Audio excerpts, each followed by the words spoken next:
Hello friends, అందరికీ నమస్తే అండి. Welcome to our channel. Andhra Pradesh ప్రభుత్వము కౌశలం అసెస్మెంట్‌కి సంబంధించి థర్డ్ బ్యాచ్ రిలీజ్ అయితే చేసిందనమాట. షెడ్యూల్స్ అనేటివి ప్రతి గ్రామ వార్డు సచివాలయ అధికారులకైతే ఈ యొక్క లిస్ట్ అనేది పంపించడం జరిగింది. ఈ వీక్‌లో ఎవరికి అసెస్మెంట్స్ అనేటివి జరగాలనేది లిస్ట్ అనేది ఉందనమాట. ఒకసారి మీ పేరు వచ్చిందా లేదా వెళ్ళి మీ యొక్క సచివాలయంలో ఉన్నటువంటి అధికారులని అడగండనమాట. సో, డిజిటల్ అసిస్టెంట్ ఉంటారు, లేదా వార్డ్ వెల్ఫేర్ ఎడ్యుకేషనల్ ఆఫీసర్ ఉంటారనమాట. సో, వాళ్ళనన్నా అడగండి, చెప్తారనమాట. సో, అయితే ఇక్కడ చాలామంది కూడా ఈ యొక్క అసెస్మెంట్ రిలేటెడ్‌గా కొన్ని ప్రశ్నలైతే కామెంట్ రూపంలో అయితే తెలియజేశారు. వాటి గురించి అయితే ఈ వీడియోలో మాట్లాడతాను. సో, ముందుగా షెడ్యూల్‌కి సంబంధించినటువంటి వివరాలైతే ఒకసారి చూద్దామండి. సో, ఇక్కడ చూసుకున్నట్లయితే ఈ రోజుటి నుంచి డిసెంబర్ 19వ తేదీ వరకు రాష్ట్ర వ్యాప్తంగా దాదాపు 1.43 లక్షల మంది అభ్యర్థులకైతే ఈ యొక్క అసెస్మెంట్స్ అనేటివి జరగబోతున్నాయన్నమాట. కౌశలం వర్క్ ఫ్రమ్ హోమ్ జాబ్స్‌కి సంబంధించినటువంటి పరీక్షలండి ఇవన్నీ కూడా. గ్రామ వార్డు సచివాలయాల్లోనే జరుగుతున్నాయి. సో, పరీక్ష సమయాలు వచ్చేసి ఉదయం 11 గంటలకి ఒక స్లాట్ ఉంటుంది. మధ్యాహ్నం 3 గంటల నుంచి ఒక స్లాట్ అనేది ఉంటుందన్నమాట. ఒక షిఫ్ట్‌లో అంటే ఒక స్లాట్‌లో ఒకరు మాత్రమే ఎగ్జామ్ అనేది రాసే అవకాశం అయితే ఉంటుంది. ఒకవేళ టెక్నికల్‌గా ఏమైనా ఇష్యూస్ వచ్చేసి మీ యొక్క ఈ యొక్క ఎగ్జామ్ అనేది సరిగ్గా జరగకపోయినట్లయితే సో, మీకు రీషెడ్యూల్ అనేది చేయబడుతుందండి. ఇలా రీషెడ్యూల్ ఎప్పటి వరకు చేస్తారంటే ప్రభుత్వం రిలీజ్ చేసినటువంటి 90 డేస్‌లో స్లాట్స్ ఖాళీగా ఉంటేనే మీకు షెడ్యూల్ అనేది చేయడం జరుగుతుంది. ఒకవేళ ఇప్పుడు గనక షెడ్యూల్‌లో మిస్ అయినట్లయితే, రీషెడ్యూల్‌లో కూడా మిస్ అయినట్లయితే నెక్స్ట్ 90 డేస్ తర్వాత ఇంకొక షెడ్యూల్ అనేది వస్తుందనమాట. అప్పటి వరకు వెయిట్ చేయాల్సిందే. అసెస్మెంట్స్ అనేవి కంప్లీట్ చేస్తేనే మనకు నెక్స్ట్ ప్రాసెస్‌లోకి అయితే వెళ్తుందనమాట. మన యొక్క ఈ యొక్క work from home jobs journey అనేది. సో, కాబట్టి ఈ విషయాన్ని మీరు గుర్తుపెట్టుకోవాలనమాట. ఇకపోతే కొంతమంది అడుగుతున్నటువంటి ప్రశ్నల గురించి అయితే మనం మాట్లాడుకుందాము. ఎక్కువ మంది కూడా అసెస్మెంట్ అనేది సరిగ్గా రాయలేకపోతున్నాము.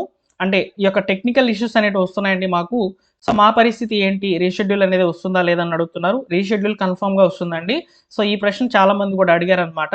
నెక్స్ట్ ఇంకొక ప్రశ్న ఎలా అడుగుతున్నారంటే, సో, ముఖ్యంగా ఇక్కడ మేము ఇంటి దగ్గర నుంచే ఈ యొక్క అసెస్మెంట్ రాయొచ్చా అని చెప్పి అడుగుతున్నారనమాట. ఇంటి దగ్గర నుంచి అసెస్మెంట్ రాసేదానికి అవకాశం లేదని చెప్పి నిన్నే మనకు ఒక చిన్న సమాచారం అయితే అందించిందనమాట ప్రభుత్వము. సో, సచివాలయంలో ఉన్నటువంటి అక్కడ లొకేషన్ అనేది ట్రాక్ చేసుకుంటుంది కాబట్టి మీరు సచివాలయం దగ్గరికే వెళ్ళి మీ యొక్క సొంత ల్యాప్‌టాప్ అయినా తీసుకొని వెళ్ళి అక్కడే మీరు అసెస్మెంట్‌కి అయితే పాల్గొని అసెస్మెంట్‌లో ఈ యొక్క టెక్నికల్ ఇష్యూస్ ఏమీ లేకుండా మీరు ఎగ్జామ్ అనేది కండక్ట్ చేసుకోవచ్చు. అంటే అటెండ్ అవ్వొచ్చనమాట. సో, కాబట్టి నేను చెప్పేదేంటంటే లొకేషన్ అనేది ట్రాక్ చేయబడుతుంది కాబట్టి మీరు ఖచ్చితంగా మీ యొక్క సచివాలయం దగ్గరలోనే ఉంటే, అంటే సచివాలయం సరౌండింగ్స్‌లో మీ ఇల్లు ఉంటే అక్కడి నుంచైనా రాసియవచ్చు.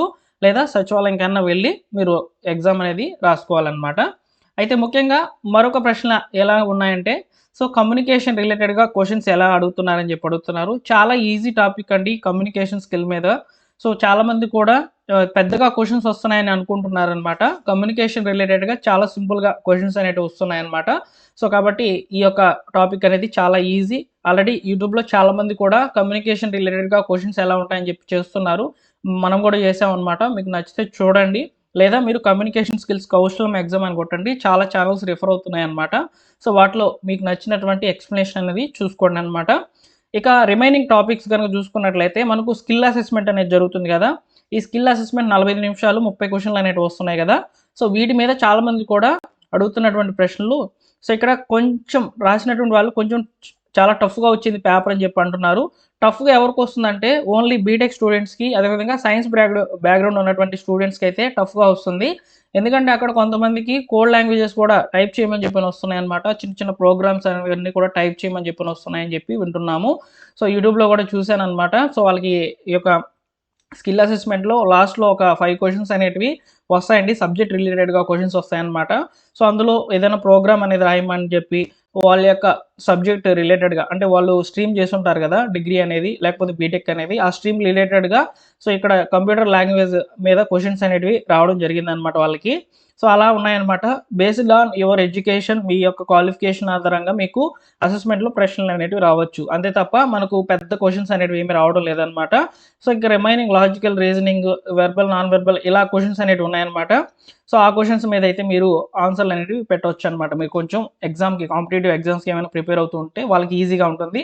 సో, కొత్తగా చూస్తున్నటువంటి వాళ్ళకి కొంచెం కష్టంగానే ఉంటుందనమాట. అలానే కొంతమంది అడుగుతున్నటువంటి ప్రశ్న, సో, దీనికి పాస్ పర్సెంటేజ్ ఎంత? సో, కొంతమంది ఎలా అడుగుతున్నారంటే ఎన్ని మార్క్స్ వచ్చాయని ఎలా చూసుకోవాలి? ఇలా అడుగుతున్నారనమాట. సో, అయితే ఇక్కడ మనకు పాస్ పర్సెంటేజు, అదేవిధంగా ఇక్కడ మార్కులు ఇవేమి కూడా డిస్‌ప్లే చేయడం లేదు. జస్ట్ మీ స్కోర్ ఎంతొచ్చింది, ఆ పాయింట్స్ వాల్యూని చూపిస్తున్నారనమాట. ఆ పాయింట్స్ వాల్యూని చూపించిన తర్వాత మీకు ర్యాంక్ అంటే ఆంధ్రప్రదేశ్లో ఇప్పుడు అసెస్మెంట్స్ రాసుకుంటూ ఉంటున్నారు కదా, సో వాళ్ళలో మీ ర్యాంక్ ఎంత వచ్చిందని చెప్పేది మాత్రమే అక్కడ డిస్ప్లే అవుతుంది తప్ప మిగతా ఏమీ కూడా చూపించడం లేదు. వన్స్ మీ యొక్క అసెస్మెంట్ కంప్లీట్ అయిపోయిన తర్వాత మీరు లాగిన్ అవ్వండి, ఒకసారి మీకే చూపిస్తుంది. అక్కడ స్కిల్ అసెస్మెంట్ కంప్లీట్ చేసినట్టు, అదేవిధంగా కమ్యూనికేషన్ స్కిల్ అసెస్మెంట్ కంప్లీట్ చేసినట్టు మాత్రమే చూపిస్తుంది. ఎన్ని మార్క్స్ వచ్చాయి ఏంటనేది చూపించడం లేదు. ఓకేనా.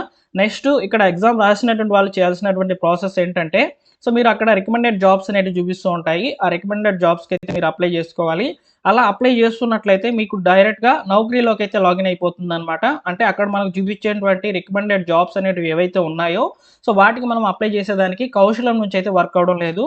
ఆ కౌశలం వెబ్సైట్ కూడా మీకు ఇక్కడ చూపిస్తాను చూడవచ్చు. సో కౌశలం వెబ్సైట్ నుంచి అయితే అవడం లేదండి.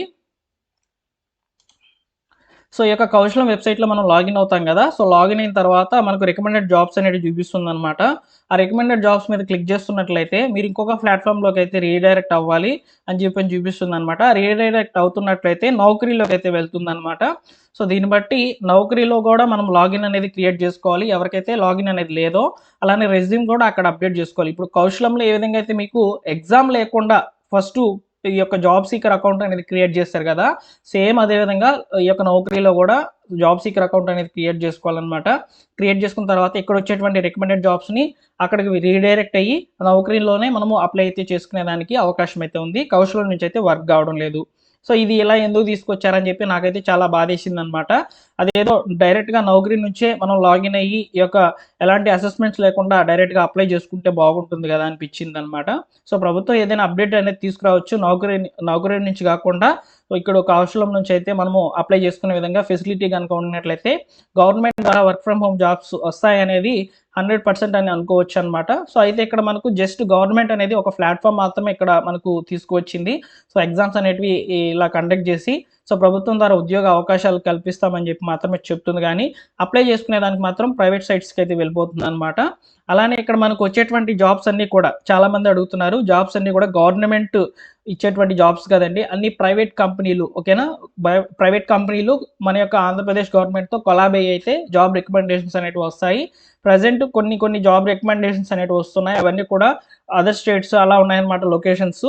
సో వాటిని కూడా చూసి మీరు అప్లై అయితే చేసుకోండి. ఓకేనా. సో ఇలా నేను మీకు చెప్పాలనుకుంటున్నాను ఈ యొక్క కౌశలంకి సంబంధించి ప్రజెంట్ సిచ్యువేషన్ ఎలా ఉంది, అసెస్మెంట్స్ ముఖ్యమా లేకపోతే డైరెక్ట్గా మనం అప్లై చేసుకోవడం ముఖ్యమా అనేది కూడా నేను నెక్స్ట్ డిబేట్లో అయితే పెట్టుకుంటాను ఒక వీడియో అనేది. ఖచ్చితంగా మీకు వివరంగా యూజ్ అయ్యేటువంటి ఇన్ఫర్మేషన్ని ఫార్వర్డ్ చేస్తానండి. సో సబ్స్క్రైబ్ చేసుకొని బెల్ సింబల్ని ఆల్ నోటిఫికేషన్తో ఆన్లో పెట్టుకోండి. వీడియోని లైక్ చేయండి, మీ మిత్రులకు షేర్ చేయండి. టెలిగ్రామ్ ఛానల్లో జాయిన్ అవ్వండి. ఏదైనా సమాచారం వచ్చినప్పుడు వెంటనే నేను మీకు టెలిగ్రామ్ ఛానల్ ద్వారా ఇన్ఫర్మేషన్ అనేది ఫార్వర్డ్ చేస్తాను. Thank you for watching.